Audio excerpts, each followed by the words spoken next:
हम सबके लिए संतोष की बात है कि मध्य प्रदेश में लगातार कोरोना के मामले में स्थिति ठीक हो रही है। हम जनता को बधाई देते हैं।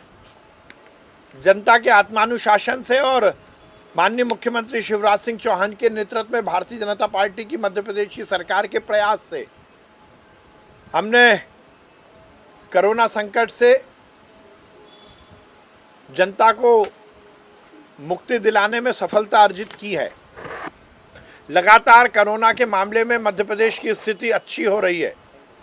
यदि हम 21 अप्रैल की बात करें तो एक्टिव केसेस के मामले में मध्य प्रदेश देश में 7वें नंबर पर था और आज ये 24वें नंबर पर पहुंचा है। हम सबके लिए प्रसन्नता की बात है कि लगातार हम रोज लगभग 80,000 टेस्ट कर रहे हैं, जो अपने आप में रिकॉर्ड है, और लगातार हमारे पॉजिटिव केसेस में कमी आ रही है। यदि मैं जून की ही बात करूं तो 1 जून को पॉजिटिव केस 1078 थे, जो लगातार कम होते गए। 2 जून को 991, 3 जून को 846, 4 जून को 798, 5 जून को 790, 6 जून को 735 और इसी तरह घटते घटते आज ये संख्या 397 हो गई है। बहुत सारे ज़िले ऐसे हैं जहां पर एक भी पॉजिटिव केस नहीं मिला है, जिसमें भिंड, टीकमगढ़, शाजापुर कल के आंकड़े हैं जिसमें एक भी केस पॉजिटिव नहीं मिला। हमने माननीय मुख्यमंत्री जी के निर्देशन में जो स्ट्रेटेजी बनाई है उसमें ये निश्चित किया है कि हमारे जो टेस्टिंग है उसमें हम कमी नहीं करेंगे।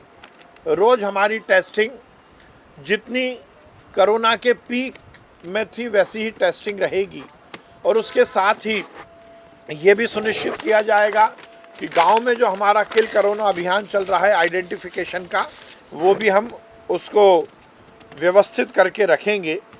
हमारे अस्पतालों के इन्हेंसमेंट के लिए, अस्पतालों के उन्नयन के लिए और अस्पताल के मैन पावर की ट्रेनिंग के हमारे प्रोग्राम सुचारू रूप से चलते रहेंगे।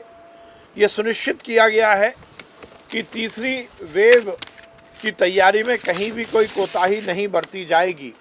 माननीय मुख्यमंत्री जी के निर्देश पर हमने हमारी तीसरी लहर की जो तैयारी है उसको पूरी तरह से सुनिश्चित किया है, और हम इंस्टीट्यूशनल वाइज, संस्थागत हमारे जितने भी हेल्थ के इंफ्रास्ट्रक्चर हैं, चाहे वो प्राइवेट सेक्टर के हों चाहे गवर्नमेंट सेक्टर के हों, उनकी तैयारी में लगे हैं। ऑक्सीजन जनरेशन से लेके बिस्तर, आईसीयू, बच्चों के बिस्तर, बच्चों यदि एडमिट होते हैं तो उनके पेरेंट्स की क्या व्यवस्था की जाएगी, इन सब की तैयारी मध्य प्रदेश में जारी है। और हम ये सुनिश्चित कर रहे हैं कि हम पहले तो तीसरी लहर को आने से रोकें, और यदि आती है तो उसकी सुचारू व्यवस्था करें। हमारे बाज़ार पूरी तरह से अब लगभग खुल गए हैं। उन बाज़ारों में भी कोरोना प्रोटोकॉल का ध्यान रखा जाए, इसके हम भी प्रयास कर रहे हैं। और मैं जनता से ये अपील करता हूँ कि कोरोना संकट से बचाव का एक ही रास्ता है कि हम ये सुनिश्चित करें कि कोरोना प्रोटोकॉल का हम ध्यान रखें, मास्क लगाएं, सोशल डिस्टेंसिंग का पालन करें। कोरोना गया नहीं है। कोरोना यदि रुका है या मध्यम हुआ है तो हमारे संयम और हमारे अनुशासन से ही हुआ है। इसलिए आगे भी हम अपने व्यवहार में, अपने रोज़ के कार्यकलाप में ये सुनिश्चित करें कि हम कोरोना प्रोटोकॉल का ध्यान रखेंगे।